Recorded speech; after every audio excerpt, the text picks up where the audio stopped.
Hello, yes, hi. Another Intellectual Tuesday has come, and I have a new video for you. Did you know that I take requests on this channel? Like, it's literally as simple as you leaving a nice little comment saying, "Hello, Pai Huai Te. I would like you to talk about this topic." And today's topic is actually one of those. However, it was given to me verbally. Yes, if you come up to me in real life and suggest a video topic to me, then I will do it. Cool. So, to give a little backstory to today's topic, so there I am at work, and in the old break room, if you will, and I spent a lot of time there. But I was out in the break room, me and some friends, and in the break room is this thing called a pool table, where you can play some good old fashioned pool. And you're probably looking at the title of this video and thinking, wait a second, that has nothing to do with the subject of today's Intellectual Tuesday discussion. And you'd be right. So, anyways, we're out there playing pool, and in the other room, it's like adjacent to the break room. There's like another mini break room. In that room is a foosball table, right? So one day, I'm out there. I'm playing a game called Crud with some friends. Good fun. We also call it Shum. Anyways, we're out there shumming, and we're doing it, and then I don't even know what happens after the shum, but somehow, some way, like one of us says, like, "Hey guys, maybe we should play a foosball." And so, like, foosball, hold on real quick. What is that? Yeah, if you weren't born in the 90s, or in the 1900s, you might not know what foosball is. So I'm going to bring us down a little history of foosball, and then after that, I'm going to continue my story. So foosball comes from table football, like that's that's like the real name of it, like foosball, table football. In German, like Tisch Fußball is what it was originally called, or like Kicker in German. I don't know. It just there's a lot of different names for this game, but on the screen right now is a photo of a foosball table, and now that you're seeing, you're like, oh my gosh, that's what that is, right?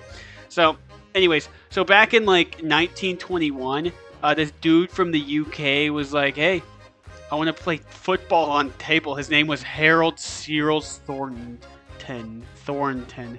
Harold Searles Thornton. What a strong British name.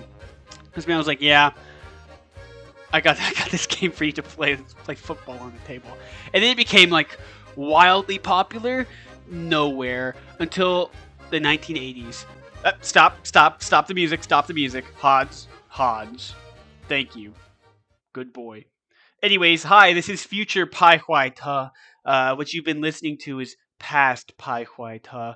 And moral of the story, past Pai Huai Te was wrong. You see, there was a golden age of foosball in the 1970s. This is very important for you to understand. I take your face and I bring it close to my. I tell you, there was a golden age of foosball in the 1970s. Lots of like hippies played foosball, and it was really cool. Okay, you got that? Is that in your head? You have to know this. There will be a quiz later. It's gonna be a quiz later. 1970s, golden age of foosball. Okay, it's been on a bit of a downhill since then, but now that esports are a thing, it's coming back. All right, cool. Let's get going with the video again. Uh, so yeah, it's super cool. It was really popular in German speaking countries, specifically West Germany back in the day. And then after, like, Germany decided to do that whole reunification thing, it got like exported to the United States. Very cool, so there's different like types of foosball tables, and typically you'll see this in regard to the goalie, the row that the little football player is on. For the goalie, will typically either have one person, it's like just one goalie, or it'll have three people. Personally, I'm a fan of the three-person goalie version of foosball. That's just my personal preference. I think that makes the game a lot more fun. But not everyone's that way. To be fair, if you have like the one person goalie, you can really like hit the other person that you're playing against pretty easily, depending on. Well, okay, so like there's like your football player, right? Your table football player, your foosball player, if you will. And to each side are typically like rubber little like stoppers. So whenever you like slam your rod like forward or backwards, like push or pull, you don't like obliterate your table, because sometimes little football players are made out of like aluminum, like a metal, or they're made out of like plastic or some sort of like scientifically made thing for foosball. So anyways, I'm a fan of the three-person goalie. Hashtag three-person goalie stand for foosball. That should be a hashtag, I think.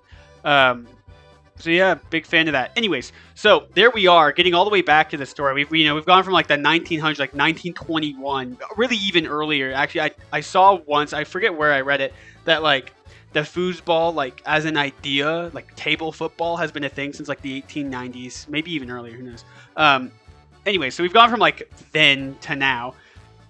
Going back to my story that I was telling that you completely forgot about in the 5 minutes that I took to like tell this thing about foosball really disjointedly, is so we just started playing, right?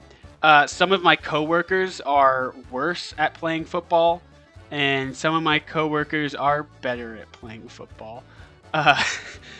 Yeah. So right now, I have met my equal, the man who challenged me to make this video.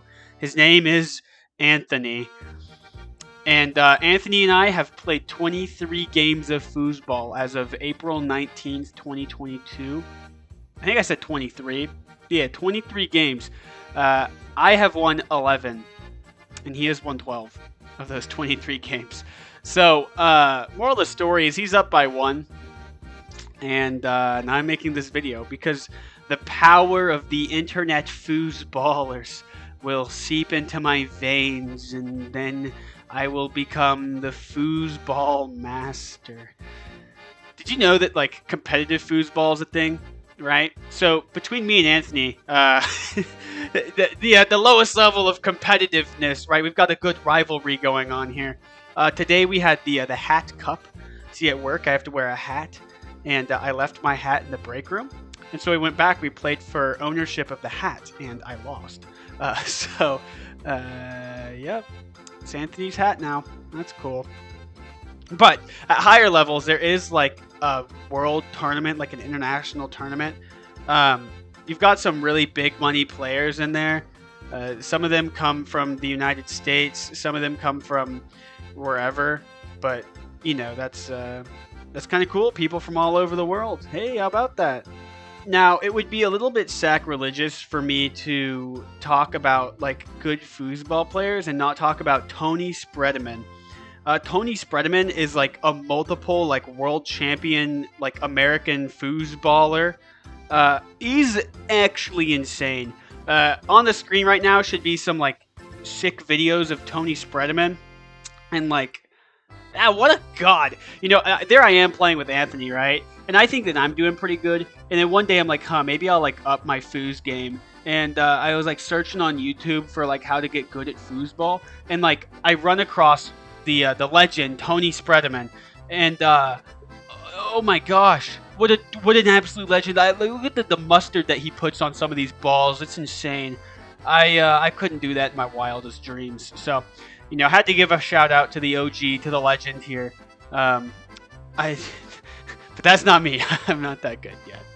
Okay, to make a very long point short, I really like foosball. It's something that I didn't think that I would be a fan of. You know, when I was first invited to Foos with my boy Anthony and Jack was there too. When I was first invited to Foos, I wasn't very excited about it, not gonna lie. In fact, my first like 5 or so games, I got absolutely creamed. You know, there's no way around it. I was just taken and like ground pounded, nose to the grind wheel, absolutely shoved in the dirt. But, you know, since then I've gotten a lot better. Hey, not that bad. 23 games. I've won 11 of them. That's still losing. I'm an absolute loser freak. But that being said, time still exists for me to become a good foosballer. And honestly, it's one of those things that, like, my job can be somewhat stressful sometimes. And it's good to like relax over a nice game of foos. It's good to just get rowdy in there. I'm sure the people around me and whoever I'm playing against, like maybe they aren't fans, But if you aren't like going all out at foosball, what are you doing? In fact, I'm pretty sure I've sustained like a wrist injury from playing foosball. I know what you're thinking. Uh huh. But no, seriously, I like twisted the handle too hard and it really hurt. And I was like, oh my god. But you know what? Really, I think the moral of the story here is like the foos goes on. You know, the foos. I mean, no matter what happens in life, the foos goes on. So keep foosing. That's all I'm saying. Just keep foosing. So I hope that you have had a very happy Intellectual Tuesday and enjoy this very lighthearted foosball video. Again, you are welcome to suggest things in the comments, and chances are I am desperate for content, so I will probably do it. So until next time, I hope you have a wonderful Intellectual Foosday. And for me, I'm going to go hit the old dusty trail. So until next time, I'll catch you later. Peace.